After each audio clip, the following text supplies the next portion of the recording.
Paz seja convosco, amém? Amém. Vou estar de volta. Uma semana lá em Uberlândia. Saudades. Irmão Cláudio, chegou já? Já. Sei não. Você esqueceu aí. Amém. Semana passada nós falamos sobre a desencarnação, falamos sobre alma, sobre todas aquelas coisas, e hoje nós estamos entrando no estado intermediário. O que acontece quando a pessoa morre? Ela vai para o céu, ela vai para o purgatório, ela fica dormindo, ela já acorda lá. Nós vamos falar um pouco sobre, a partir de hoje, sobre isso. O título dentro da escatologia é o estado intermediário. Conforme vimos, o aspecto central do ensino antigo acerca do futuro do homem é a volta de Cristo e os eventos que acompanharam essa volta. Quando você fala em fim dos tempos, você fala como evento principal, falar sobre a volta de Jesus. Mas antes disso acontecer, nós temos que continuar construindo, nós vamos entrar no que nós chamamos de estado intermediário. É o estado entre o morto e o estado entre a ressurreição. Desde os tempos de Agostinho, Agostinho era um pai da igreja, apesar de a gente achar que ele era papa, ele era mais convertido que muita gente, mas naquele período ele ainda estava na igreja católica, e ele e os outros teólogos começaram a pensar o que acontecia quando a pessoa morria. Uns pensavam que a alma descansava, outros que ela começava a passar aflições, no sentido de você buscar a complementação da salvação. E foi desenvolvida a doutrina do purgatório. O que é o purgatório?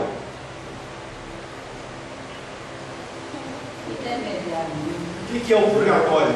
Seria um lugar de sofrimento, se aguardando. Mas purgatório para quê? Santificar a pessoa. A doutrina do purgatório ensina que a pessoa morre, sendo católica, ela vai ficar no lugar para dar uma nova chance para ele. Chama-se purgatório.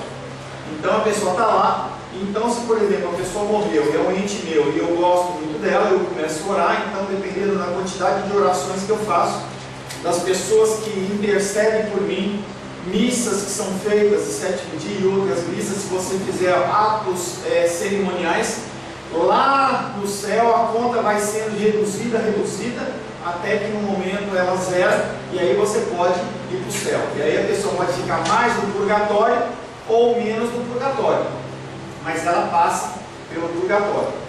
Os reformadores, que as pessoas que têm a doutrina reformada, que é a que nós acreditamos, a doutrina protestante, que protestante vem de protesto, em que Lutero ele olha para o que estava acontecendo na Igreja Católica, ele escreve uma série de frases, uma série de questionamentos, e ele coloca na porta da igreja, questionando por que a Igreja Católica estava daquele jeito. Então, quando você fala em reformadores ou protestantes, você tem que lembrar dessa época, em que o objetivo dele não era dividir a Igreja Católica, mas o objetivo dele era que se consertasse as coisas que estavam erradas. E ele acreditava que o Papa ele não estava sabendo disso. Então ele continua a batalha dele, até que um dia ele é chamado para ir até o Papa. E aí ele fala assim, bom, agora eu vou poder alertar o Papa do que está acontecendo. Ele está lá no Vaticano, ele não está vendo o que está acontecendo no nível das igrejas normais. Então eu vou falar com ele. Quando ele chegou lá, o Papa olha para ele, e todos os livros dele estavam lá em cima de uma mesa, e ele começa a repreender Lutero e fala assim, olha, você tem que negar e rejeitar tudo que você escreveu aí. E ele se assusta, ele fala, pô, mas o senhor leu? O senhor sabe do que eu estou falando? Está acontecendo isso e isso, não, você está errado, você tem que se arrepender do que você fez e dizer que tudo que você escreveu aí está errado. E aí conta-se que ele foi para um quarto orar, e aí eu não sei se é verdade ou se é uma lenda, mas diz que o diabo foi lá, visitou e começou a acusar ele de um monte de coisa. E aí ele falou, realmente eu cometi todos esses pecados, esses erros, mas Jesus Cristo, ele me libertou. E aí depois o Senhor fala com ele que realmente ele tinha que continuar dentro daquele caminho que era o caminho correto. E ele vai lá para o Papa e fala que não, que quem estava errado era ele, como Papa, e isso era um absurdo para eles que entendiam que o Papa era infalível, e os bispos e todos aqueles clérigos. E aí ele foge, e então começa-se todo um processo de transformação até a partir da cultura reformada. Então os reformadores, quando ouvem essa doutrina do purgatório, eles falam, não, isso aí não existe. A salvação é pela graça, a salvação não é pela obra do homem. O homem ele faz as obras porque ele é salvo, e não faz obras para ser salvo. O ensino cristão reformado ensina que para os crentes o estado intermediário é tanto de bênção, no sentido de expectativa. Por causa disso a bênção é provisória e incompleta. Nós já falamos nisso no já e ainda não. Da mesma maneira que nós, aqui na terra, nós temos uma promessa de Deus que nós seremos salvos, nós ainda não estamos com o Senhor nos céus. Isso também vai acontecer no estado intermediário. Vamos falar um pouco sobre isso. O homem morre totalmente com corpo e alma, para depois então ser ressuscitado, ou apenas o corpo que morre? A alma se separa do corpo. E aí na semana passada nós vimos que isso da alma desencarnar não é bíblico. Quando encarna, quando morre, entendeu? A alma ela vai para esse sentido intermediário, mas quando há a ressurreição do corpo, junto com a alma e com o espírito. Não é uma coisa divisível, nós somos seres unos. Quando o Senhor criou o homem, Ele disse que o homem era bom, era bom a criação do homem. Então, quando Ele restaurar, Ele vai restaurar o homem na sua integralidade, no seu inteiro. De acordo com essa doutrina, os crentes após a morte já estão abençoados e o ímpio já está no inferno, nesse sentido da alma desencarnar. Como que pode acontecer isso se você vai ter um juízo depois? Então, essa teoria ela não é bíblica. A Bíblia fala muito pouco acerca do estado intermediário, que ela diz acerca dele e sobre o futuro do homem, no que diz respeito à ressurreição do corpo. A Bíblia não fala muito sobre isso. A gente tem que trabalhar com alguns versículos e algumas hipóteses, mas não tem coisas, ensinamentos muito claros em relação a esse estado. Mas há evidência suficiente para capacitar, afirmar que o homem ele não é destruído, não é aniquilado, a carne dele nos deixa de existir, não tem mais nenhum tipo de sentido. Eu separei 3 exemplos de que se fala que a palavra alma é usada para designar esse aspecto. Então a palavra alma, ela também é usada nesse sentido de que vai ser esse estado intermediário, como que vai ser a coisa. Mateus 10, 28. Mateus capítulo 10, verso 28.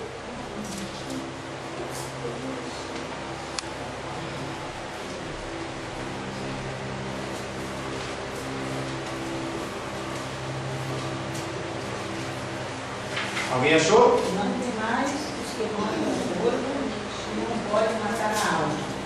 Lembrei antes aquele que pode fazer perecer do inferno tanto a alma como o corpo.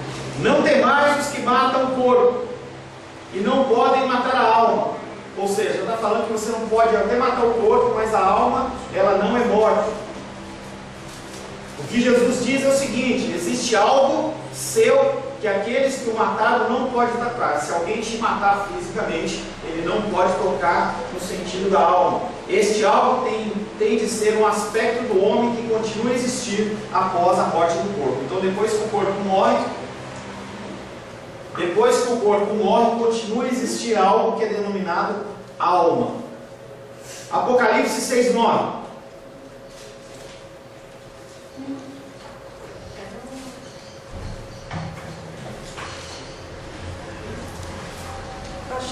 Pode ler. Quando abriu o quinto selo, vi debaixo do altar aqueles que tinham sido imolados por causa da palavra de Deus e do testemunho que ele tinha dado. Na minha versão, quando ele abriu o quinto selo, vi debaixo do altar as almas daqueles que tinham sido mortos por causa da palavra de Deus e por causa do testemunho que sustentavam. E aí ele cita a palavra almas, novamente, almas daquele estado intermediário daquele povo que morreu em nome de Cristo e estavam embaixo do altar aguardando. E eles olham para Deus e falam: até quando? E o Senhor responde para eles: até que se complete o número dos meus servos, dos meus conservos, que irão morrer. Apocalipse 20, verso 4.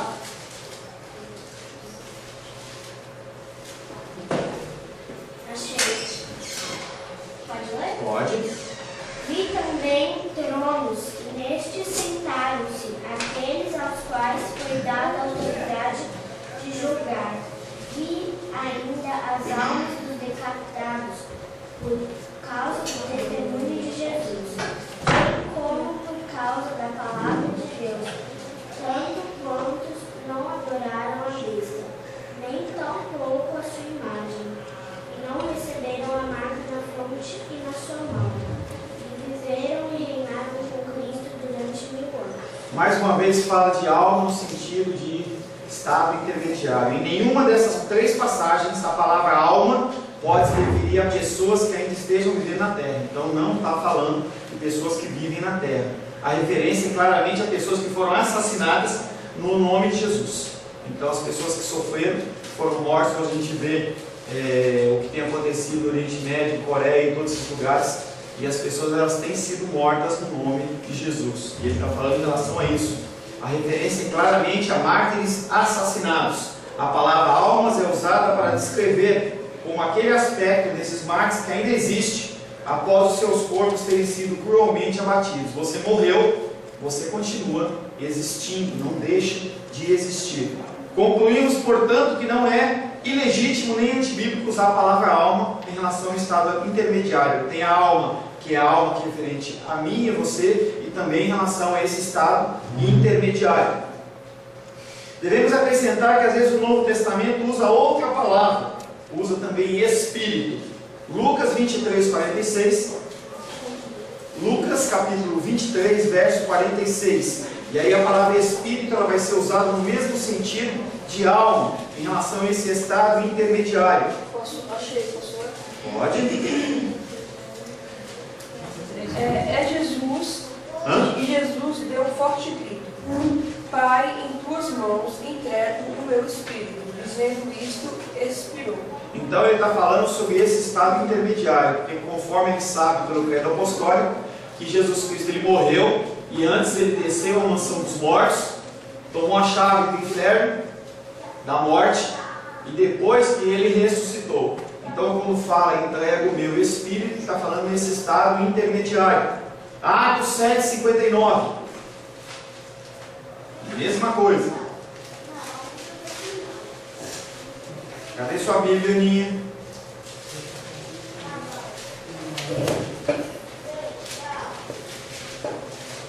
Que apedrejaram Estevão e invocava e dizia: Senhor Jesus, recebe o meu espírito. Mais uma vez, a palavra espírito fazendo referência a esse estado intermediário. Uma terceira passagem, Hebreus, capítulo 12, versos 22 e 23.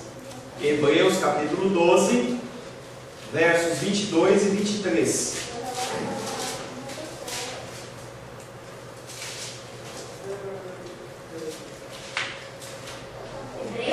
Hebreus, capítulo 12, versos 22 e 23.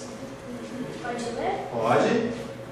Mas tende chegado ao monte Sião e à cidade do Deus vivo, a Jerusalém celestial e a incontáveis hostes de anjos, e à universal assembleia e a Deus, o juiz de Não, você pulou. Universal Assembleia e Igreja. a igreja dos primogênitos arrolados no céu, e a Deus, o juiz de todos, e aos espíritos dos justos aperfeiçoados. Mais uma vez citando o estado intermediário, citando como espírito das pessoas que morreram. As Escrituras ensinam claramente que o homem é uma unidade, não há separação. Vamos ler novamente Mateus 10, 28. E aí fazendo a ligação de corpo e alma.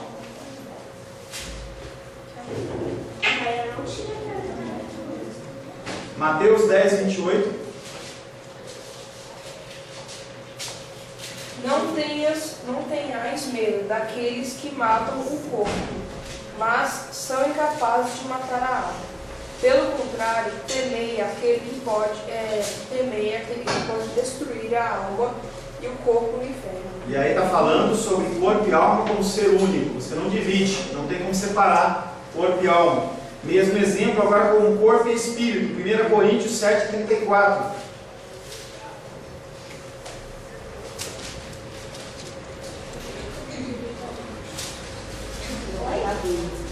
Pai, primeira pergunta.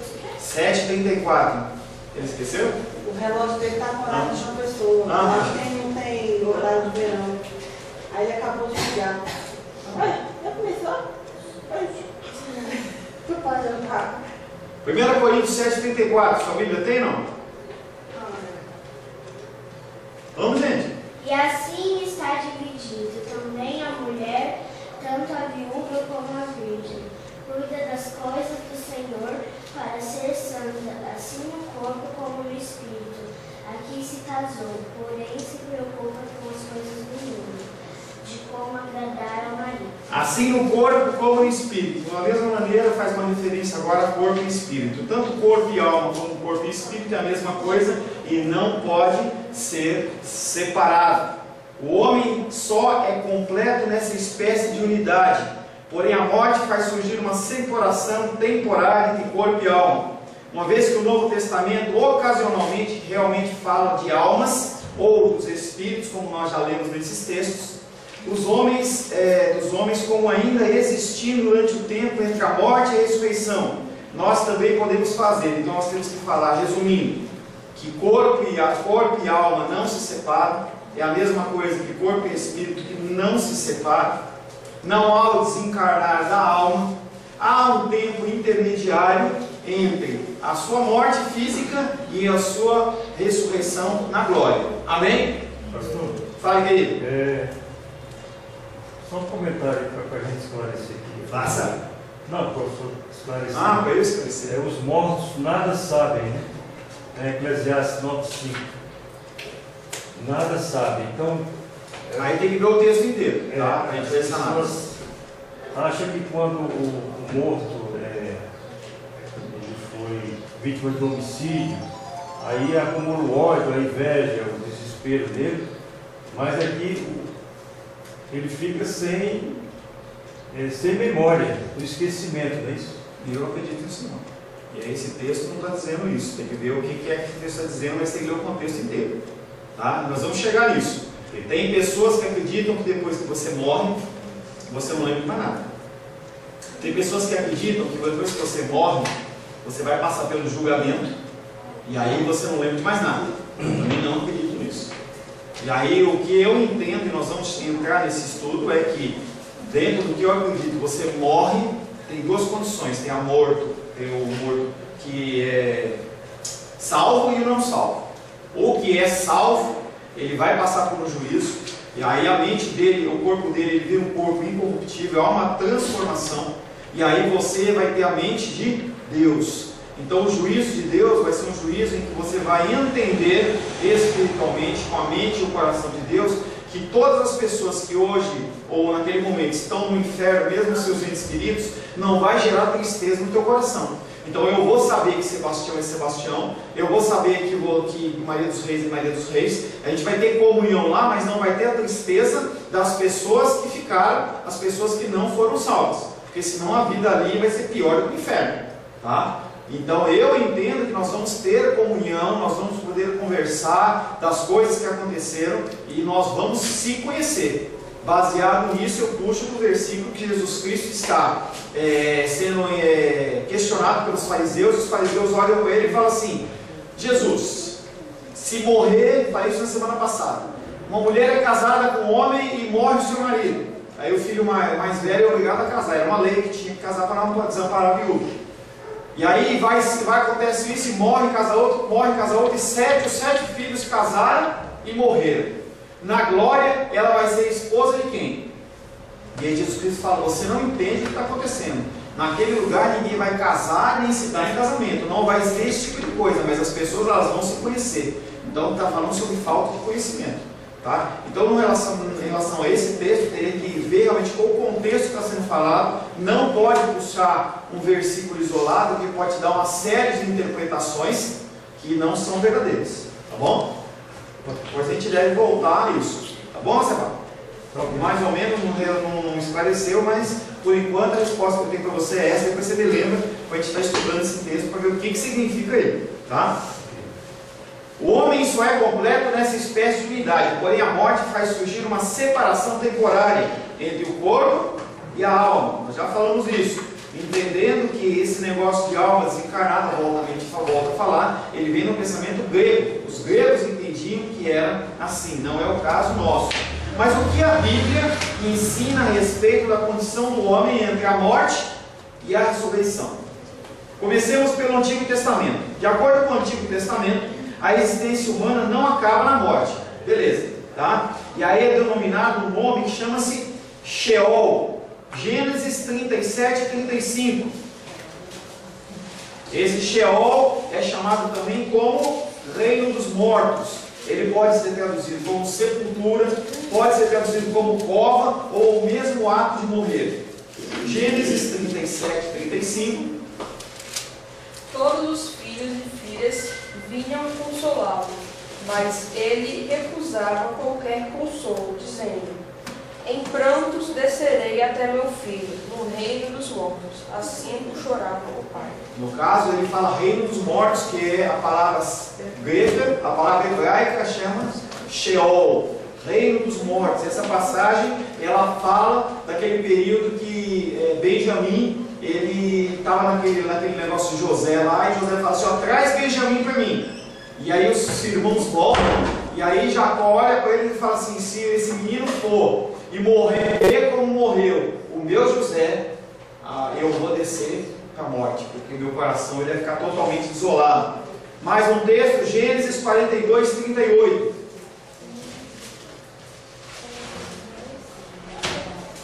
Gênesis 42, 38. Ele, porém, disse: meu filho não descerá convosco, seu irmão é morto. E ele ficou só. Se lhe sucede algum desastre no caminho, por onde fordes, farei descer minhas cãs com tristeza e sepultura. Novamente ele fala da palavra Sheol. Sheol no sentido de morte, no sentido de reino dos mortos. Agora nós vamos ver. Outra possível tradução se refere a reino dos mortos. Estamos construindo todo um pensamento para chegar na conclusão, tá? Por isso que a gente está lendo uma série de versículos. É dito do Sheol que ele tem portas. Jó 17, 16. Jó 17, 16.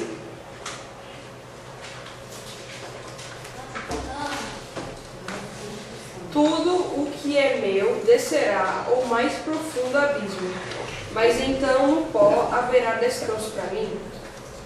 Na minha versão, ela descerá até as portas da morte. E aí falando de Sheol como um lugar que tem portas, onde entra-se e sai. É dito que é um lugar escuro e triste. Jó 17, 13. Jó 17, 13. Mas se eu aguardo, já a sepultura por minha casa. Não entendi, querida. Repete de novo, por gentileza. Mas se eu aguardo, já a sepultura por minha casa, se nas trevas estende a minha cama. Então ele fala que esse lugar é um lugar escuro, um lugar triste. Tá? Isaías 5,14.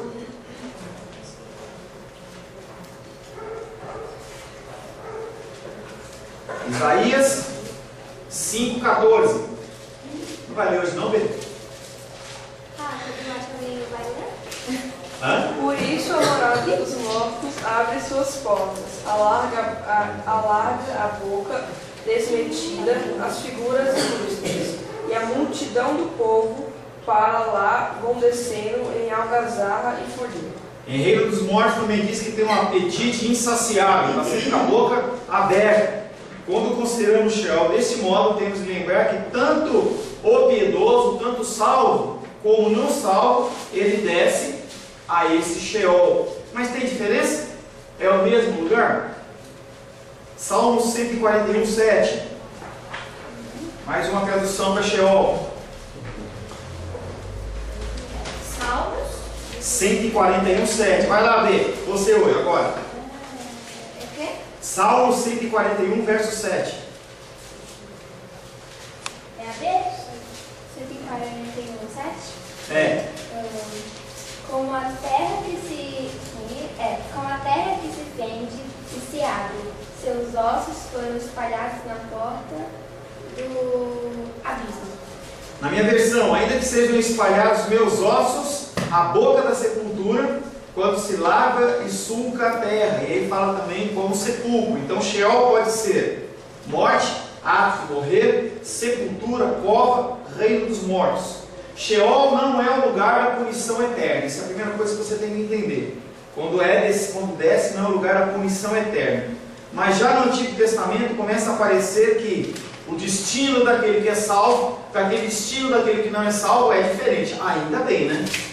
Essa convicção é expressa primeiramente na crença que, embora o ímpio permanecerá sob o domínio desse Sheol, dessa morte, o piedoso Deus, ele nos libertará desse poder, no caso dos salvos. Salmos 49, versos 14 e 15. Vai lá, Aninha. Salmos 49, versos 14 e 15.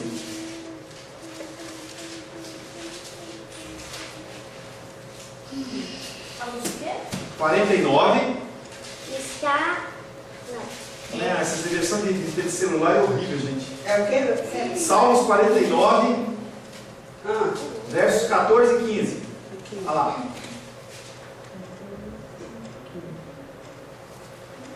Oferece a Deus sacrifício de ações de graça. Não. 49, 14, 15. Não, isso aqui é 50 e 51. ah. Não, 49. Como ovelhas são postos na sepultura, a morte é o seu pastor. Eles descem diretamente para a cova, onde a sua formosura se consome. A sepultura, ou Sheol, é o lugar em que habitam. Mas Deus remirá minha alma do poder da morte, pois Ele me tomará para si. Apesar de nós, como salvos, descermos para a morte, para esse lugar intermediário, o Senhor ele não vai deixar a gente ficar nesse lugar intermediário para sempre. Ele vai resgatar-nos desse lugar. Salmos 16, 10. Salmos 16, 10. Pode ler? Pode? Pois não deixarás a minha alma na morte, nem permitirás que o teu santo veja corrupção. E aí está falando de quem? Pois não deixarás a minha alma na morte, não permitirás que o teu santo. Quem é o teu santo? Jesus. O salmista está falando de Jesus. Não permitirá que Jesus veja a corrupção. Apesar de ele ter descido ao reino dos mortos, ele não tem contato com a corrupção, ele não fica corrupto. Tá? O apóstolo Pedro ele cita essa passagem em seu sermão em Pentecostes. Abre aí Atos, capítulo 2, verso 27 e verso 31. Quanto que o Arthur vai ler, hein? Atos o quê? Capítulo 2. Como é que está a leitura dele lá na escola? Atos. Capítulo 2, verso 27 e 31.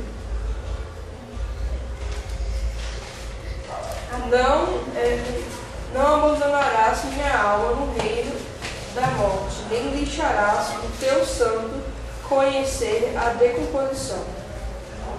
31? 31. Também. Atos capítulo 2, verso 31 também. Assim ele previu a ressurreição do Cristo. É ele dela que disse: não foi abandonado no reino da morte, e sua carne não conheceu a decomposição. A esperança da libertação do Sheol para o povo de Deus, não para o resto do povo, mas para o povo de Deus, ele já está presente lá no Antigo Testamento. Então, nós morremos, nós vamos para um lugar intermediário que é chamado de Sheol, em que lá tem uma separação. E nós não vamos ficar ali para sempre. Estou falando de Antigo Testamento. O povo que morreu em Deus não fica ali para sempre. Que ensina agora o Novo Testamento acerca do assim chamado estado intermediário. De início temos que afirmar que, como foi mencionado, a Bíblia não fala muito acerca desse estado, deixando várias questões sem resposta. Mas as respostas que vêm do Novo Testamento, elas vêm no sentido de expandir o que já foi falado, confirmar e expandir o que foi falado no Antigo Testamento. O Novo Testamento, assim como o Antigo, ensina que o homem não é aniquilado na morte, mas continua a existir, seja no Hades, que agora o nome muda de Sheol para Hades, porque Sheol é uma palavra hebraica e Hades é o nome. Qual que é a língua que foi escrito no Novo Testamento? Grego, tá? E aí é interessante você saber que o nosso Hades suco de soja, ele é exatamente o Hades que fala desse estado intermediário. E aí a gente, quando olha o Hades, a gente pensa que é um inferno onde o diabo manda, porque a gente tem a ideia da cultura grega que o mundo ele era separado: reino dos mares, Poseidon, reino dos céus, com um reino total, Zeus, e aí você tinha o inferno, o mundo interior e inferior, como governado pelo Hades. Entenda que o demônio ele não controla o Hades, ele vai viver lá, mas ele vai viver lá apanhando e sofrendo. Não tem essa visão, aquela visão típica do caldeirão aberto, e aí o diabo lá com o gancho dele cutucando as pessoas. Não, ele vai estar dentro do caldeirão sendo cutucado, e aí pelos anjos do Senhor. Tá? O inferno é o lugar, entendeu? Onde todos que não são de Deus vão perecer e vão ficar sofrendo a eternidade. Nós vamos falar mais sobre isso. O Novo Testamento, assim como o Antigo, ensina que o homem não é aniquilado na morte, mas continua a existir, seja no Hades, no caso do povo que não é salvo, seja no lugar de felicidade, algumas vezes denominado paraíso, e outros chamam seio de Abraão. Hades é uma tradução para Sheol, que eu falei para vocês, é a palavra grega em relação à palavra hebraica Sheol. Aparece uma separação física no mundo dos mortos entre o justo e o ímpio. Em alguns escritos a palavra Hades começou a ser usada exclusivamente como lugar de punição das almas ímpias dos mortos. Apocalipse 1,18. Apocalipse capítulo 1, verso 18. Capítulo 1, verso 18.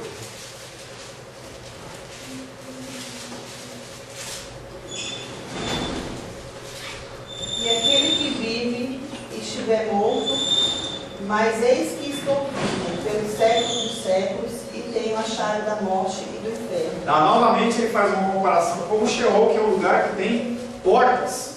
É um lugar que tem portas. Hades é usado várias vezes no livro de Apocalipse, significando reino dos mortos. Apocalipse 20:13. Apocalipse capítulo 20, verso 13.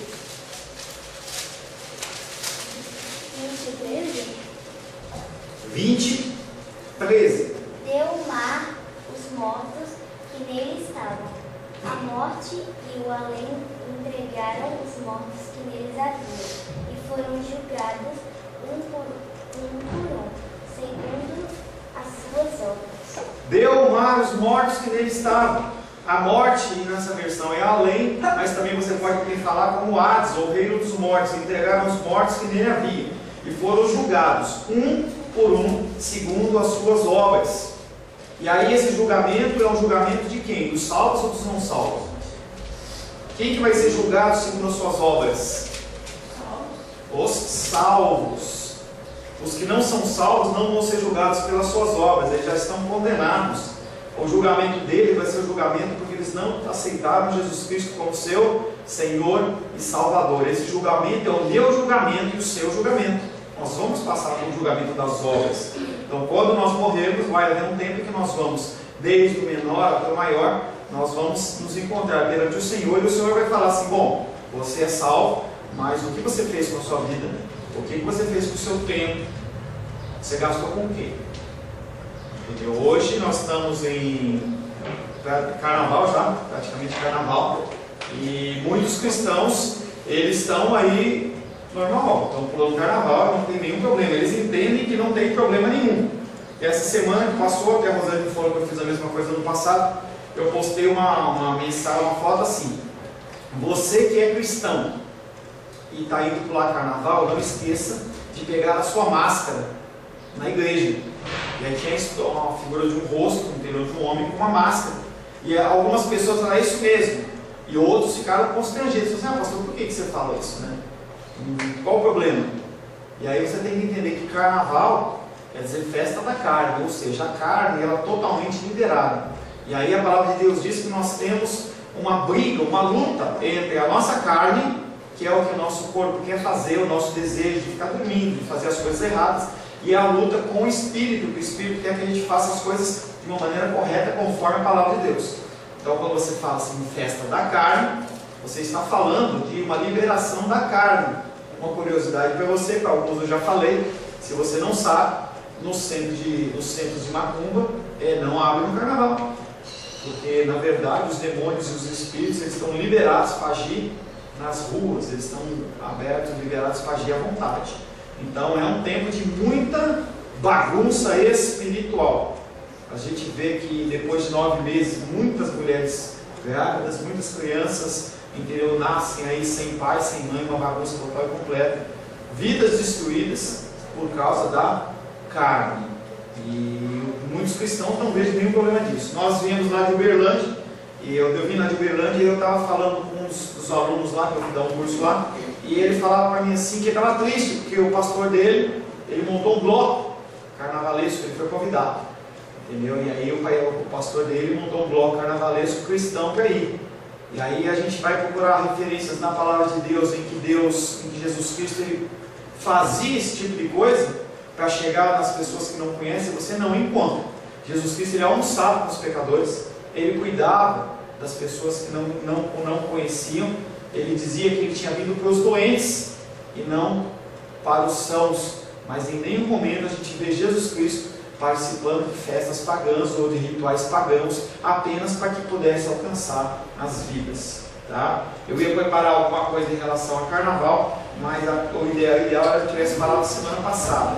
Então a gente hoje tem alguma coisa para o ano que vem, para a gente estar falando um pouco mais a fundo sobre o que é o carnaval, qual é a raiz do carnaval, quais as implicações do carnaval na vida do cristão, ou na vida dos não cristãos. O que é isso? É cultura? Não é cultura? Nós vamos falar um pouco mais sobre isso mais para frente. Tá? Existe uma passagem conhecida no Novo Testamento, onde a palavra Hades é usada também como a designação do reino dos mortos. Lucas capítulo 16, versos 19 a 31, e eu vou ler Lucas 16, mas eu quero que você acompanhe aí. Lucas 16 é uma das representações mais claras sobre esse estado. Lucas 16, do verso 19 até o verso 31. É um texto um pouquinho comprido, mas que é importante ser lido. Ora, havia certo homem rico que se vestia de púrpura e de linho finíssimo, e que todos os dias se regalava esplendidamente.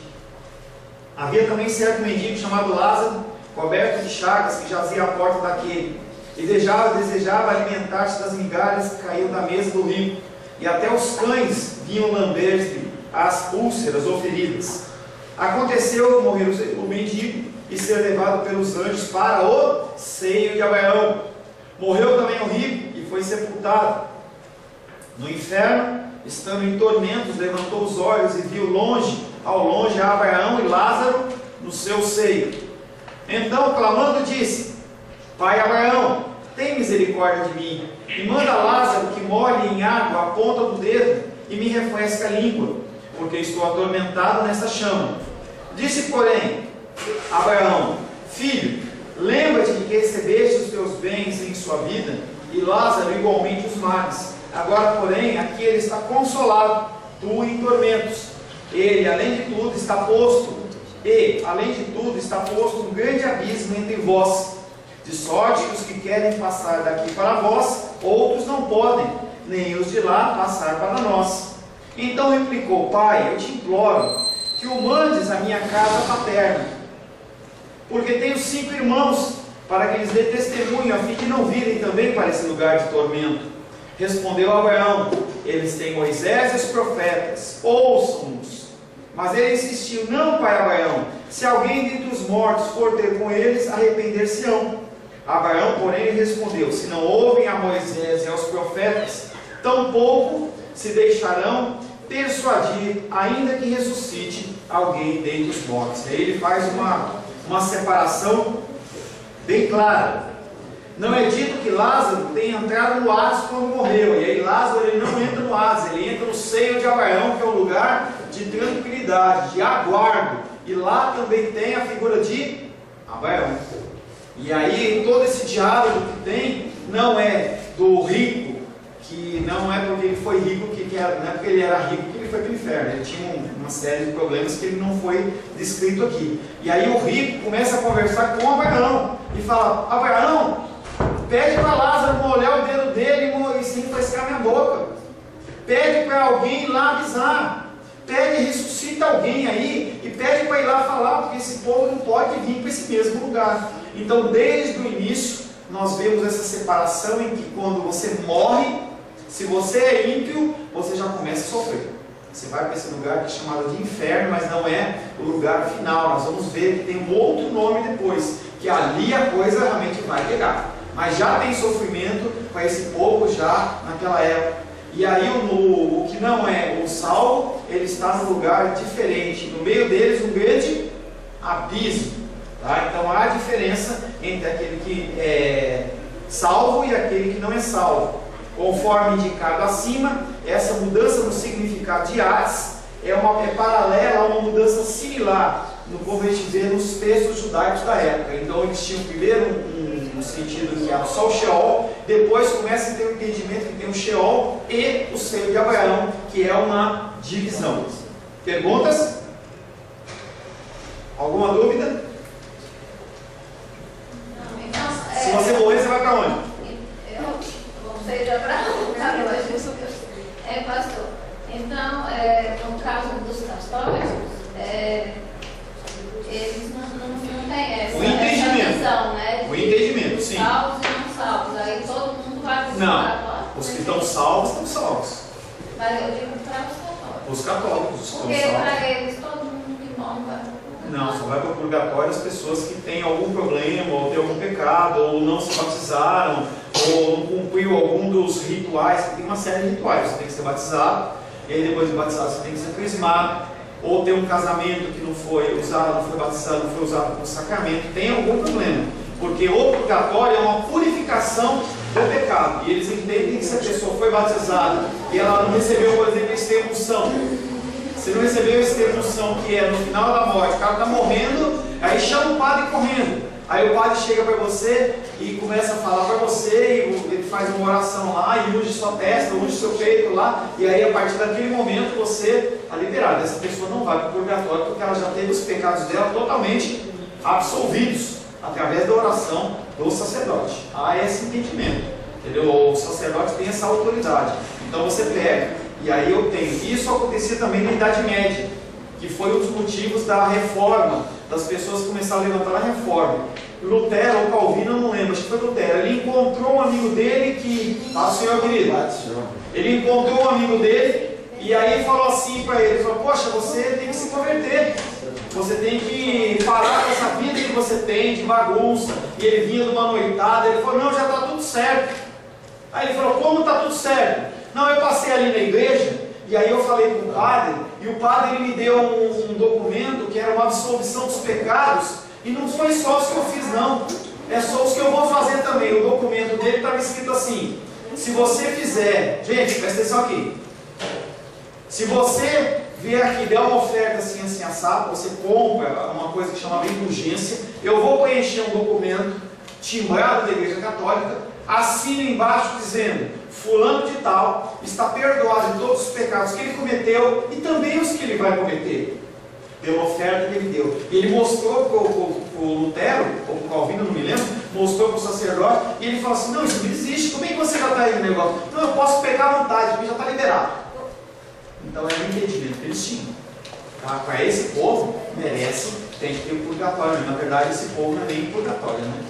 Ele vai direto para o inferno. Tá? Resumindo, para a gente encerrar essa parte de hoje, o que é que nós podemos entender entre estado intermediário até agora, a partir do uso bíblico dos conceitos de Sheol e Hades. Primeiro, as pessoas não saem totalmente da existência após a morte. Então você morre aqui e você já não acorda na glória, no sentido que você está com o Senhor. Tem um estado intermediário. Por que isso? Porque nós vivemos segundo um tempo de relógio. Nosso tempo é medido em quê? Horas. Minutos, segundos, minutos, horas, dias, semanas, meses, anos, décadas, séculos, milênios. Esse é o nosso tempo de entendimento. E o tempo de Deus? Eternidade a eternidade. Um dia para Deus é como 1000 anos. Então o tempo dele não é o nosso tempo. Então dentro do nosso tempo cronológico, entendeu? Tem esse espaço, entendeu? Entre a morte e você realmente está na glória. Segundo, os ímpios deverão permanecer nesse reino dos mortos, seja na época do Antigo Testamento, seja na época do Novo Testamento. Eles estão, cuidado com a filmadora, eles estão num lugar chamado reino dos mortos. Tem a morte como pastor. O Novo Testamento adiciona o detalhe de que após a morte eles sofrem.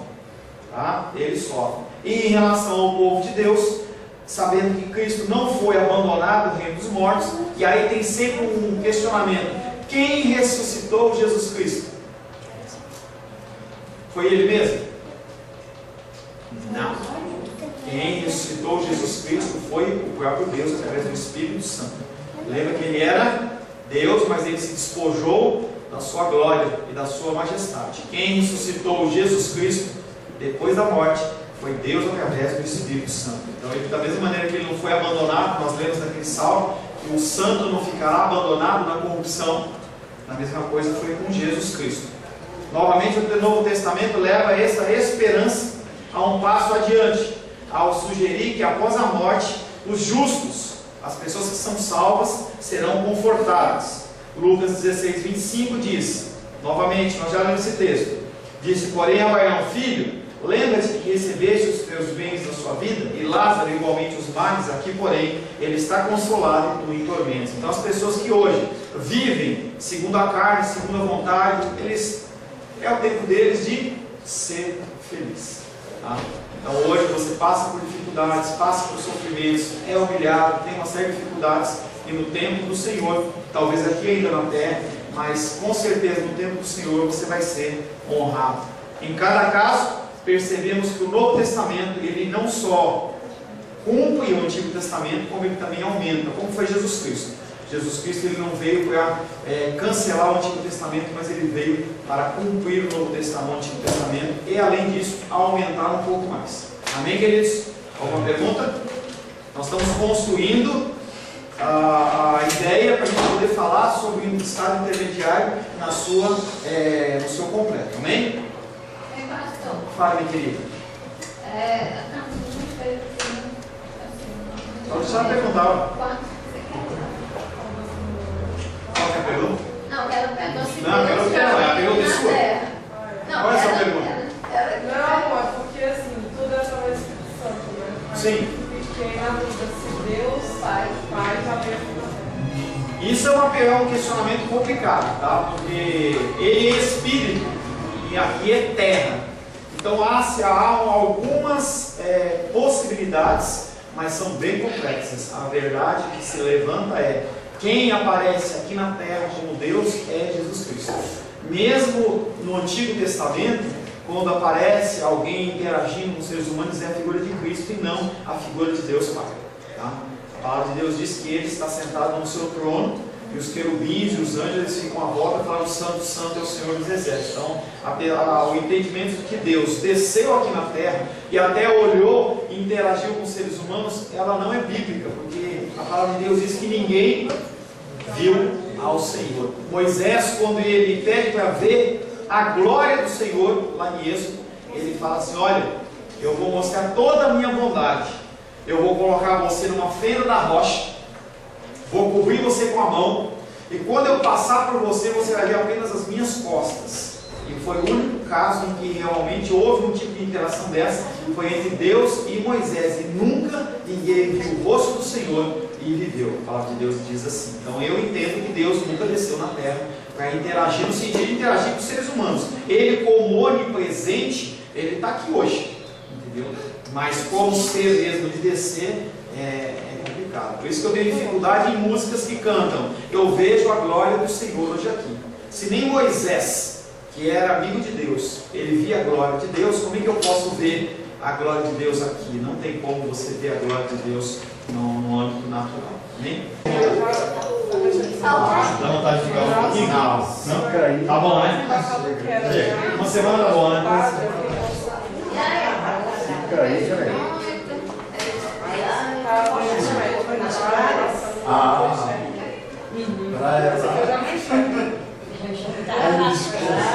Tá no horário velho. Não é o horário. É uma hora menos.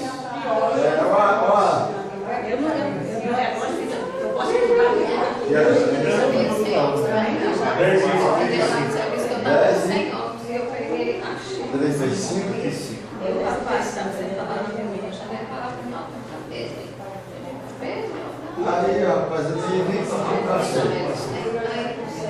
Já tá meio mais. Aí eu dizia assim, não, café.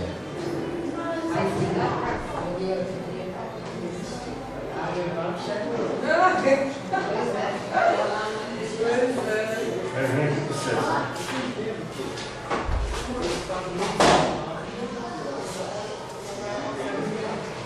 Agora deu certo.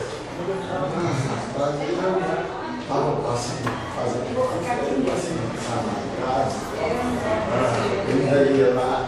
Ainda ia lá no caminho. Mas quando a gente viaja, não mexe no relógio. Não, mas Mas é normal. É igual vai para os Estados Unidos. Faz horário, porque a pessoa está de férias, tá. Mas foi bom, né? Porque tem aprendizado, né?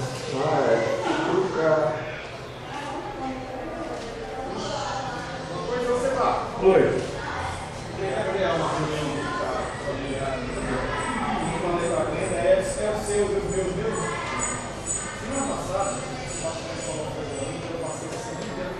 Muito confuso esse negócio.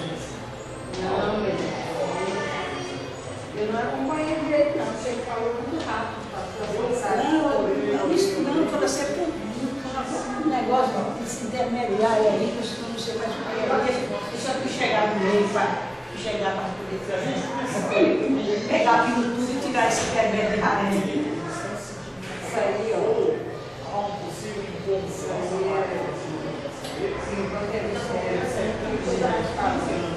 eu acho que Deus brincou muito. Tu lê aqui, comecei.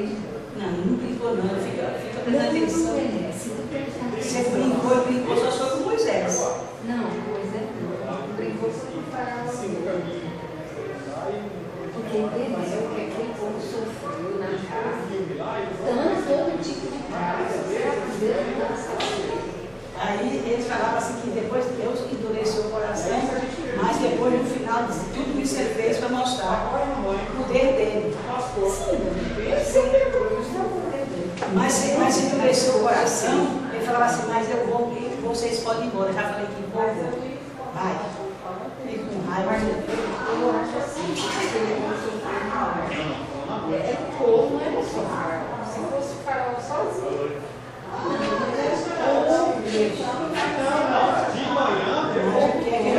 Vai saber o que é os realistas sofreram 40 anos de batalha de jogo.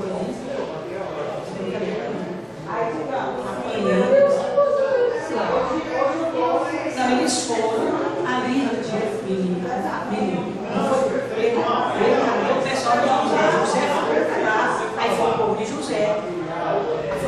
Aí foi crescendo. Pois é, depois foi crescendo. Quando que era do José morreu também, não conhecia esse menino, né?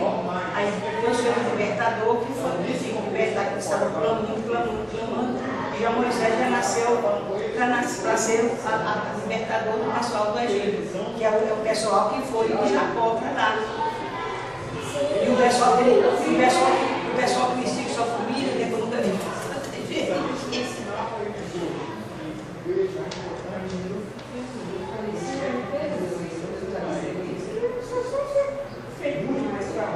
Mas eu botar isso na minha cabeça.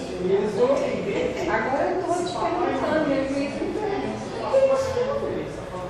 se o senhor quisesse mostrar o poder, de uma vez só Mostrar, mas ele queria ver o pois aí, por que você está aqui? ele queria ver até onde ele desceu, né? Vamos descer. Na mesma hora que ele desceu, Vamos voltar. descer, gente. Eu não posso descer, eu estou com a perna doente. Você me ajuda? Não, filho, obrigado. Não, gente, ó,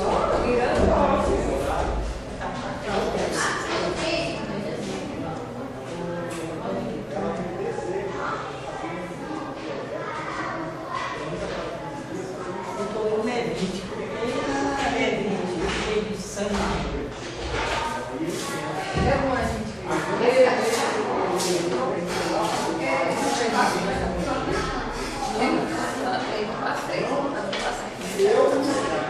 E ó, tá vendo?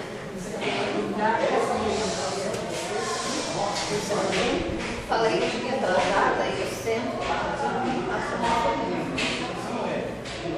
Você não apareceu aí.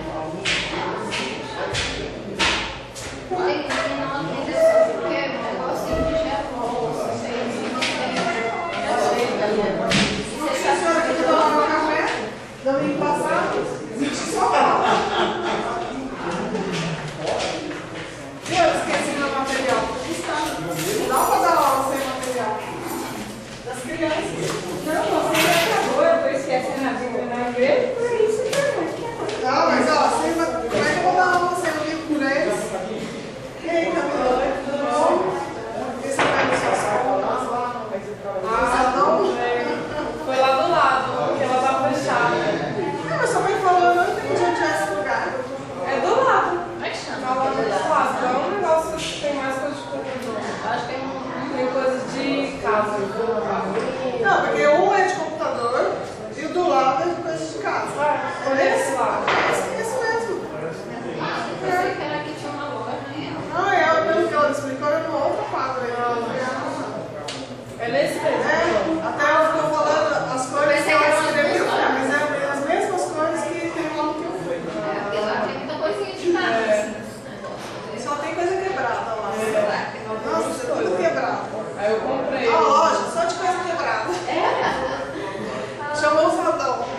Tem coisa nova que acho que veio de loja, mas tudo quebrado. Tudo que falta um pedaço. Isso é porque eu acho que o Usadão é a loja do lado. É da coisa de casa. Não, também eu acho que os dois é o mesmo. É o mesmo. Só muda o tipo de coisa. Um é eletrônico, né? O outro é coisa É de usado casa. também. Bagulhão. A Gilda chama de bagulhão.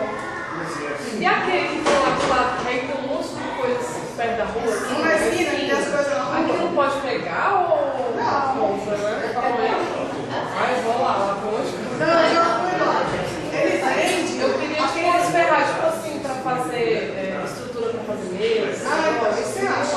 Porque ele tem muita coisa de ferro, coisa de hospital. Eu já passei, tem marca, armário de hospital. Acho que o povo doa, né? Estado. E Hebreus Mas eu falei 9, que eu fiquei segue-se o juízo. Você fica casando com isso. Qualquer coisa que você pergunta, São você 3 etapas. É verdade. Que na verdade, Não tem etapas, tem Não, possibilidades. esse negócio não vale. Mas qual que tá valendo? O do centro vai o cara lá em Goiás ou o que o cara lá no Aí eu sábado? negociei com a vou esclarecer, pessoal. Não, nem. Eu vou ler isso aqui. E a minha dúvida, não é dúvida não. É polêmica. Tu é doida Quer mesmo? café? Quem que deu Não, cartão? está escrito. Aí tem que pegar uma aí. Não, isso aí toca fogo. Para Jerusalém. Vai colocar isso. Mas mudou de lugar? Eu também almocei. Mudou de lugar. Não, pastor, sabe o que eu me espantei?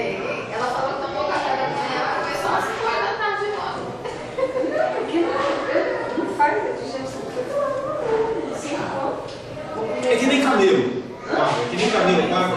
Até 6 horas, almocei bem. Aí um dia desse, disparou uma coisa assim. E eu fiquei com medo.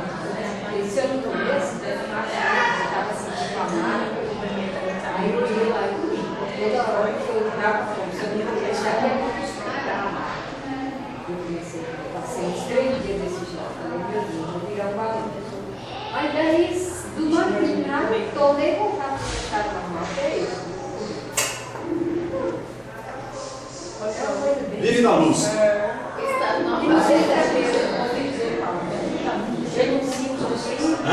negócio aí, esse remédio lá, ele tá passando por cartão. Me sinto bem. Por que purgatório? Se eu tivesse negócio, você não vai. O intermediário nosso é o Senhor Abraão, ele não está bênção, aguardando o cumprimento das pessoas.